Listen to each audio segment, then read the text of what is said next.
The winter has left us with edges a little more frayed than we'd like. We're afraid in the night, and our bones feel the lonely like birds without flight. There are anchors around us. They are weathered and green, and the tethers make getting home harder than it's ever seemed before. We can't leave shore, and the shoes we've worn don't cover our souls. There are holes where there should be wholeness, left by lovers, friends, and strangers we've wanted to touch.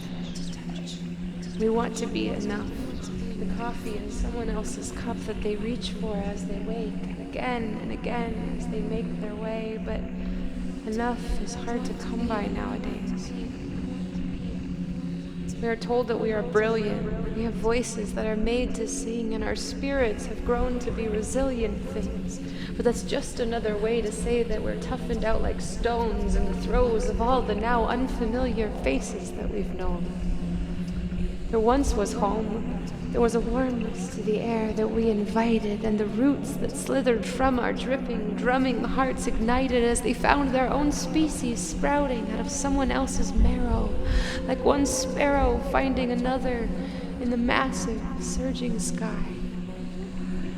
So all that seemed alive then, when the tide went out and left us standing, trembling with splinters of broken branches in our feet. What happened to life and breath and heat? We were without them and couldn't find them, and everything that bound us, everything beautiful that drowned us in memory, resounded off the empty walls of ventricles and left us heavy, like the winds of winter left us raw and rough to remind us that we will never be or have enough.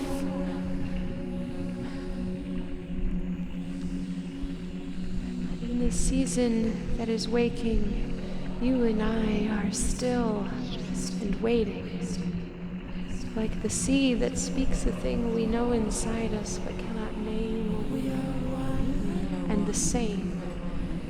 And I know you've heard 1,000 sirens whispering their strains, but they don't know your fire. They can't guess your pain. They have grave faces and no shame in speaking hollow words to hearts that have been made. I'm almost whole again. I'm only ragged on the edges. The ledges of this dock are cold and wet, and the lonely is just not comfortable yet.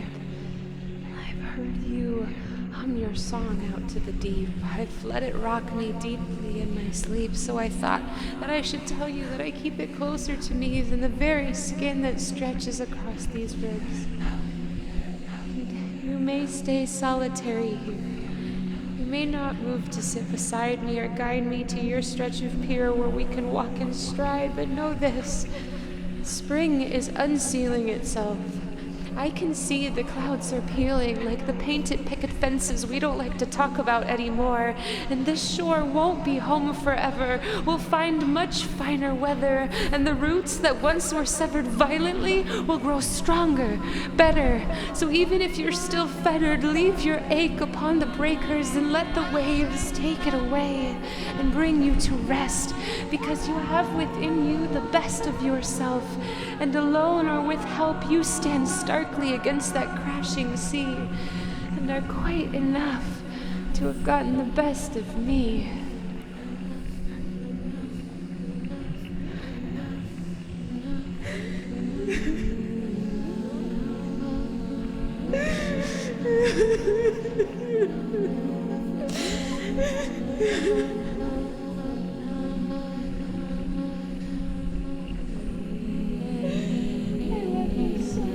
I hope that this is enough.